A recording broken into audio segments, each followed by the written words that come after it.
Well, this is the first remote podcast that we're doing, and my name is Tony.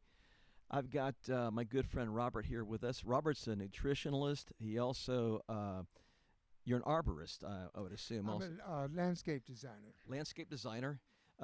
He is an incredible specimen of a man for his age. He essentially works hard every day, but keeps himself in great shape and eats right. And I think what's going on in these days with this coronavirus, and Robert, we're going to talk a little bit about the immune system, the nutrition that we need to ingest in order to keep our immunity high, to prevent a lot of these bugs and viruses that are going out there. And I heard from some doctors and some specialists that this upcoming fall of 2020 with the COVID ID, I'm sorry, COVID 19 virus, along with the influenza virus, will be probably joining forces this fall. And we don't want to scare people, but we do want to go ahead and try to upscale our nutrition so we can at least have, especially at our age, we can have a fighting chance. Mm-hmm. So, with that being said, I want to introduce you to Robert Small. Robert, can you give us some insight on how we can possibly become more Resistant. resistant? Yeah. That's a good word Okay. to these viruses. Well, first of all, I'm a nutritionist by studying. Since 1965, I discovered that I could actually do something about my own health, and that's a wonderful thing to know. I mean, you're not a victim where you have to just sit back and let it happen. You have the will, and God give you the opportunity and the understanding to do things that can actually build up your strength of your immune system. The strength of your health is equated with the strength of your immune system. So that's why Tony and I wanted to get together and talk about this, especially in the light of this threat. Uh, Viruses have been around for who knows how long. I mean, there's no limit how long it's been. Probably since time began. But the point is, there are people who work on it and try to genetically modify for biowarfare, and that is an absolute crime. But I'm not worried about it because I believe there's an equation, and it's how much you can strengthen your system. Now, this is with the knowledge you can really overcome this because knowledge is very is like a weapon against these different destructive and deadly cultural things. I was going to say the first thing about strengthening your immune system is establish a good, consistent diet, a diet that's real simple that you can live with, and don't get it all confused. Don't do too many things that taste good but are not necessarily good because you can be excessive. Simple diet. I could go on and that, but it'd take too much time. But the second thing is very important in light of the immune system against the microbes is the probiotics. The probiotic story is very, very big, believe me. It's more than just yogurt. There's two types of probiotics. There's the dairy probiotics, which you're familiar with, yogurt and buttermilk and kefir and things like that. But there's also what we call vegetable probiotics, and that's very helpful. Kimchi, miso, tempeh, sauerkraut, any vegetables that you can think of that is fermented is a probiotic. And I do not really think that pasteurization should be necessary if the vegetables or the dairy products are good and healthy in the first place. But the point is, if you build up your probiotics in such a way in your system, they will act as shock troops against these invasions. They will receive these, and the viruses there will be combat between them. The probiotics do a number of things. One of the things they do is they help create vitamin B complexes in your system, and they create other things that will help you in your immune system. Uh, but the main point is that the probiotics need to be respected and put in your food because food is a way of a carrier, and what you put in what happens in the food is important for the sake of combating all these microbes and infections are microbes, living things that come against your body. Now, contamination and toxins, see, that's another thing. But right now, we're concerned mostly about the battling of these living microbes that are dangerous. So, life for life, the beneficial bacteria build up in your system will go a long ways to take out the poisons from these microbes and decimate their numbers. Okay, the third thing, I'm having to skim over this because we don't have a lot of time, but there are many supplements that I've written down that I'd like to mention to you. That was my next question to you. Would Yeah. be supplements to fortify the immune system. What's some good supplements, and do we take it naturally or do we take it in pill form? What's the best Okay. source to absorb some of those nutrients? A very good question. But first, I want to say that if you do the supplementation in conjunction with a good simple diet, see, the diet is the support system, Right. okay? Mm-hmm. It's the bedrock, the foundation, and then on that you do the supplementation. So it does a double whammy. It does it's more efficacious if they're working together. Right. Okay. Uh, Now I could say raw food diet or mostly for fruits and vegetables. That would be part of it. It's not exactly a supplement, but it goes right in hand with this. So you've heard about the raw food diet. Try to consider doing that, especially in the afternoon and evening time. I believe in a really big salad with a lot of versification. It's a great way to get all your enzymes that you need. That brings up another one. It's called coenzyme 10. It supports the immune system, and it's also good for an oxygen uh, enhancer. And if you notice, it's also an enzyme. While I'm at it, vitamin C with bioflavonoids. Bioflavonoids are enzymes. The enzyme store is also very big because enzymes are containments of energy that have an influence on things. They're pre-programmed, and they have ability to affect different processes in your system. Of course, needless to say, that's very complex. Uh, just one thing about complexity. The reason why there's so much confusion in the health field is because the body is so complex. It's just amazing. Several years ago, scientists were able to study a living cell and watch it operate. And what they saw was just simply beyond description. Right. They saw billions and billions of these enzymatic changes going on simultaneously. I mean, they couldn't begin to understand that. And if that weren't enough, then you got the electronic grid, which is all throughout the system. So you got maybe 1 trillion cells communicating. So you can see it's very complex. So my approach has been more or less, instead of a scientific approach, I approach it from a philosophical approach. And I take biological facts and I work with those, and I learn and I study and I come And up that's with an these things. important part because I'm sure that from at a spiritual level, they go hand in hand. Well, the main point is to be relaxed and know that God is in control. God Right. made all these things, and He has a remedy. So it's nature's God that we're interested. And when you have a comfort to know that God's in control, that is a big help.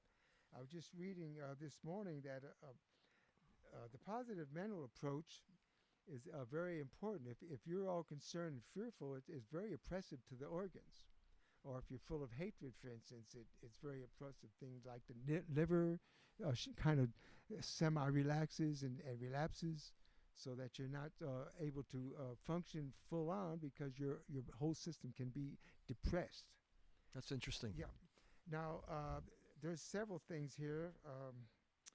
Manganese is very necessary. Magnesium, these things are very important for the immune function, and they also work with the B vitamins, and they also provide a general well feeling when your B complexes are at high peak, and they can be especially at high peak, like I said earlier, with the beneficial bacteria that you find in the probiotics. They actually create that, and that's a great bonus.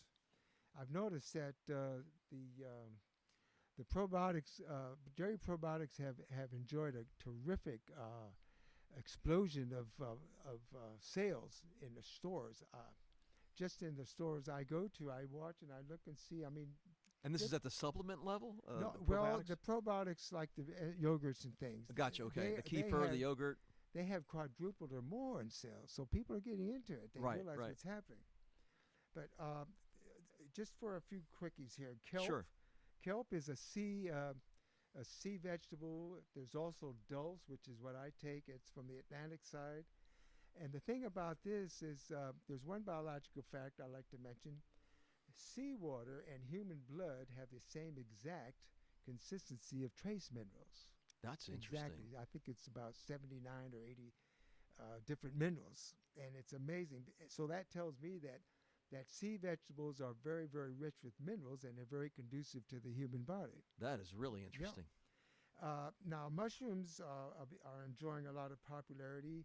The miso and a few of those other oriental types of soups and things, they do a lot of powdered mushrooms in that, and that gives it a fabulous flavor. So it helps to fight the virus infection. So maitake mushrooms are one of the best ones of the bunch. Can I interject? sir.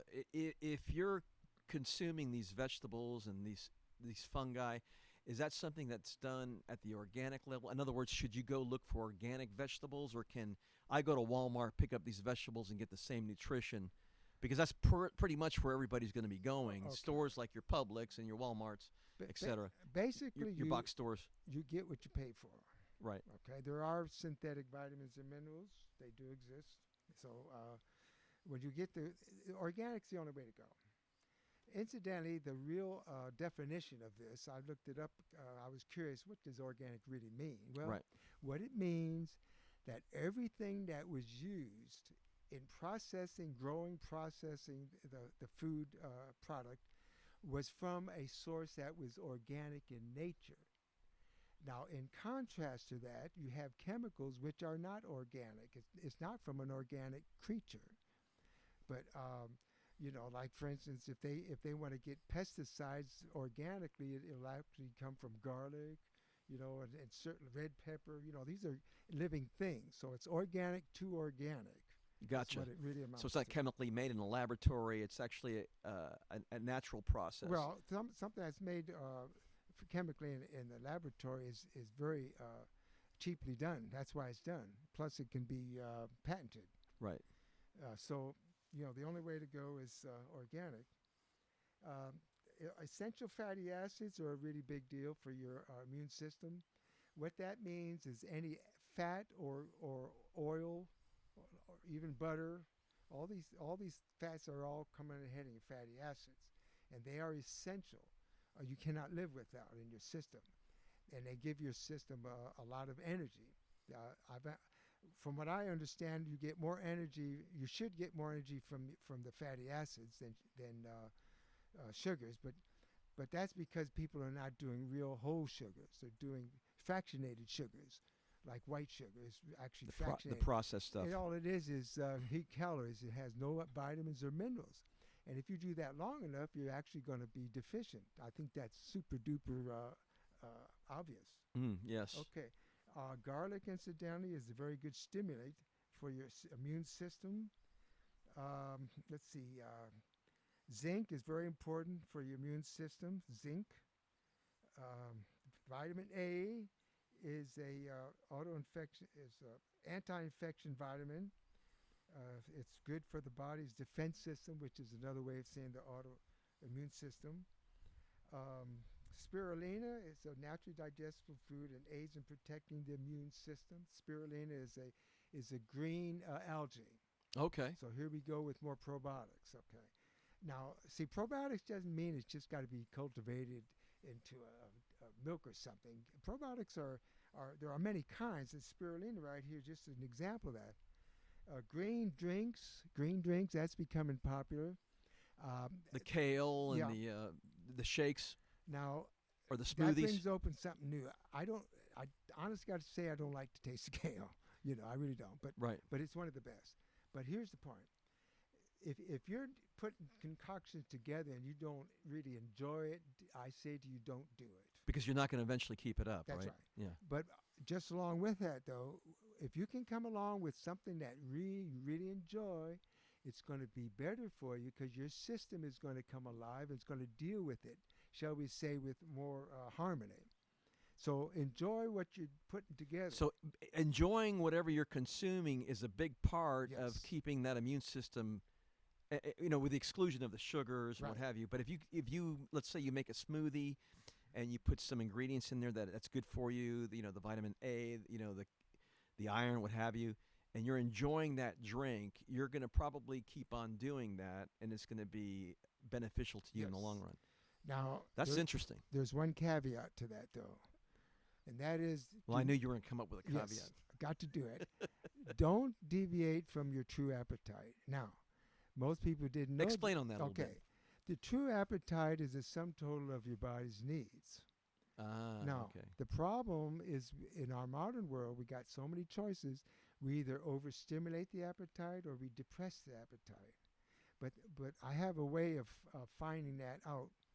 You take a fast, like perhaps maybe a 1 day fast, and just to clarify, so your system's clean Mm-hmm. to some degree. Is And that 24 hours? well, yeah, but it doesn't. You know what I mean? It doesn't have to be anything that's really stringent. Right. That's why I said earlier I do things from a philosophical viewpoint. Okay. So to answer your question in a philosophical way, my answer would be to do it when it seems comfortable. Okay. See, not by a scientific thing.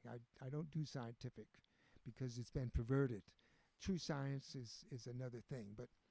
Uh, but the caveat is you don't want to like do too much sugar, for instance.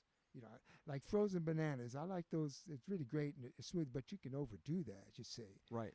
So you see what I'm saying? Even though you'll enjoy it, doesn't necessarily mean it's going to be good. So the trick is to find something that's balanced out. In the heart, you don't have too much sugar, and it really tastes great because you can feel the life in it, and Okay. it resonates with the life in you. Right. Okay, that's a biggie. So right there's a there. connection there. Yeah, again, that's my philosophical point. Okay, Gotcha. Okay. life you can live. To carry this one more point, the mother passes her life to the child, and the carrier of that life is milk. Okay, let's That's look at it interesting. that way. Mhm. Okay, if we can see food as a carrier of life, then we're able to stay faithful and true to what we really need and what's good. And I know a lot of people eat food because they're unhappy, they're frustrated, they want to have a good time and they're going to do it and blah blah blah, and that's fine. That's their business. But it's possible to trade all that and get into a life of good healthy living in which you have a certain amount of deep satisfaction and the food feeds your soul, not just your little appetite here and gone. There's something about I first had that realization when I was in the mountains and drank some mountain spring water. And of course, I was thirsty. And man, that was such a fabulous experience. And I realized that it fed it satisfied my soul, Mm. not just my appetite, my thirst. So food can do that, but it's got to be the real thing. Right. And you because you can it goes on and on all the things you can do, but the things you don't want to do is be careful of too much imitation sugar, because what it does is it displaces your appetite so that you'll be satisfied for a while, and then you should have had something maybe you needed, like vitamins and minerals, or what some people call a real food, and then you don't notice it, of course, because you've enjoyed the meal. It tasted good, but it didn't really satisfy what your body needed. So it kind of sets up a vicious cycle. You crave the things you just enjoyed, but then you get hungry later, and you end up doing the same thing. You get in a rut. So I've invented what I call the intellectual appetite. Ooh, that's interesting. See, the intellectual appetite is when you study something and you know it's good. Okay, you're convinced. Well, this is very good for me. Okay, and maybe you don't like it. Okay, maybe I don't want to eat that. But the point is, you make an effort to have some perhaps every day.